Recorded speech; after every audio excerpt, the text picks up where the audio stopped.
السلام عليكم، اللهم صل وسلم وبارك على سيدنا محمد وعلى آل سيدنا محمد. تعال نعمل كده مع بعض الترمس بطريقة تحفة، والسوداني نحمصه مع بعض. تعال نسموا الله ولايك وشير وسبسكرايب للقناة، وما تنسوش اللايك واللي بيرفع الفيديو. وهنا معايا الترمس بنقيه طبعا، لو في اي حاجة بتشيلها منه. تمام. والترمس طول ما انتي نقعاه غيري ميته عشان ميته تبقى نظيفة كده ويبقى حلو، لو في مثلا رملة في حاجة ما يبقاش في اي حاجة خالص.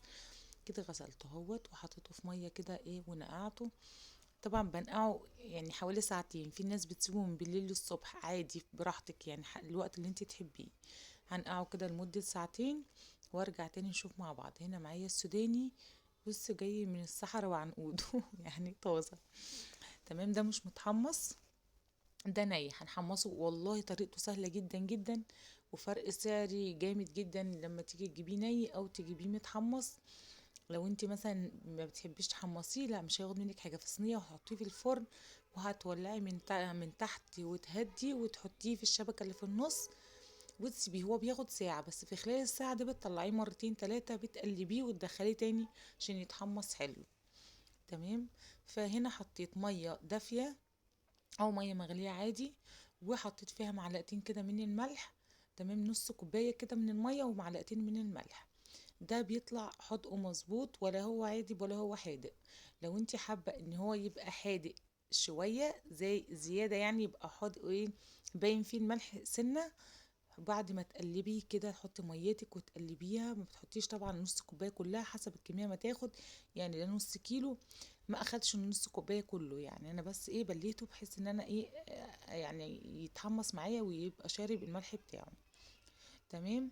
فهتجيبيه كده وهتجيبي معلقه، بعد ما تقلبيه كده تجيبي معلقه ملح ترشيها عليه وتقلبي تاني، وتدخليه بقى ايه الفرن تقلبي وهو كده، يعني بعد ما ترشي عليه الميه، يعني مش لازم تحطي في الميه. اهو بصوا حطيته كده حوالي نص ساعة وطلعته. هقلبه كده تقليبة وارجع ارجعه تاني زي ما قلت لك. هترش المية بتاعتك اللي هي فيها معلقتين ملح، نص كوباية مية فيها معلقتين ملح، دوبيهم كويس وترشي عليه على النص كيلو حوالي ربع كده، ربع كوباية.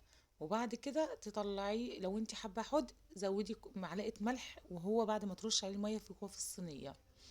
هنا بعد ساعتين، بعد ما الترمس بتاعي اتنقع ساعتين كرمش بقى كده ونفش شوية، فطبعا انا هصفيه من المية وحطيت مية هي بزيادة في الحلة، وهحط الترمس كله في الحلة كده وميته زيادة عشان احطه على النار يستوي بقى براحته. تمام. مش بياخد اصلا نص ساعة على النار وبيستوي على طول. كده ولعت النار وهسيبه بقى ونشوف السوداني. انا عملت الاتنين في فيديو واحد، وحاجة كده ايه جميلة وسريعة، والاتنين تحفة طالعين ما شاء الله جمال جدا. والسوداني كده عايزة اقولك ايه، يعني تمسكيها القشرة بتاعته تسيب منه على طول. محمص بطريقة تحفة وحلو جدا اهو بصوا، ما بتستحملش دوبك تلمسيها، والتحميصة بتاعته حلوة قوي. تمام. هنفضيه كده في، هجيب كيس من اكياس التلاجة، او اي لو انت عاملة كمية هاتي كيس كبير او كده سخن عبيه في الكيس.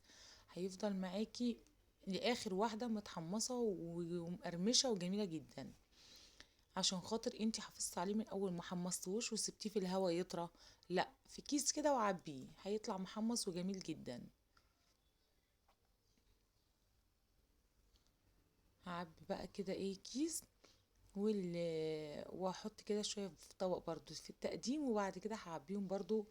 يعني اللي يجي بطلع منه من الكيس كده ايه طبق بطبق عشان ما يفضلش ايه ما يطرش مني، على قد الاكل بطلع. لكن هو حلاوته هو في الكيس كده متحمص وسخن كده، تعبيه ويفضل متحمص ومقرمش لاخر واحده. بصوا لونه ما اتغيرش زي اللي انت بتجيبيه من المقلة بالظبط، ولا يتحرق منك ولا اي حاجة. بتهدي النار من تحت وبتحطيه على الشبكة اللي في النص، بيقعد له ساعة، وعلى حسب الكمية اللي انت حطاها. كده اهوت دول كده النص كيلو اهوت ما شاء الله حلو جدا. وعايزه اقول لكم يعني بينزل كده ايه صوته بيرن يعني. تمام. من التحميصه بتاعته. وكمان تكسري الواحده كده تلاقيها بصوا يعني ثابت قشرتها على طول، ولونه كمان حلو، يعني لونه اللون اللي هو البني الفاتح، اللي هو لا محروق بقى ولا اللي هو ني، المظبوط قوي. تمام. وهنا برضو معانا الترمس، خلصته برضو استوى، يعني هو كده على النار خلاص داخل على السوا، فهطفي عليه عشان خاطر ايه ما يعني كده هو خلاص بقى ايه استوى معايا.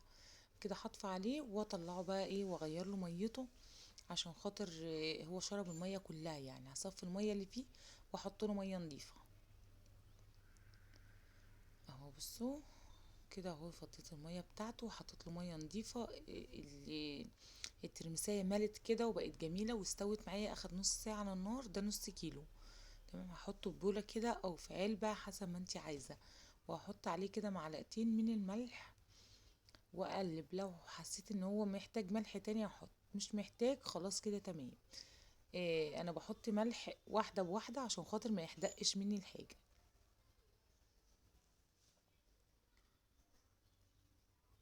كده تمام معانا. هطلع بقى شوية في طبق كده، وترش عليه بقى رشة شطة كده ونص ليمونة كده. كل ما تيجي تقدمي بالطريقة دي، وسيبيه بالمية والملح بتاعته، وحطيه في علبة وحطيه في التلاجة على الرف. اللي يعوز طلعي منه كده ايه طبق، إيه اللي يعوز بشطة، يعوز بكمون، يعوز من غير حاجة خالص بليمون كده يعني. في الحالتين بيطلع تحفة جدا. مش عارفة السودانية دي ناشفة قوي عكسرها. عايزه اقول لكم برضو مقرمش، يعني شويه اللي سبتهم في الطبق قبل ما عملت الترمس برضو بصوا مقرمش وجميل ازاي. كل سنه وانتم طيبين وبألف خير. مع السلامه.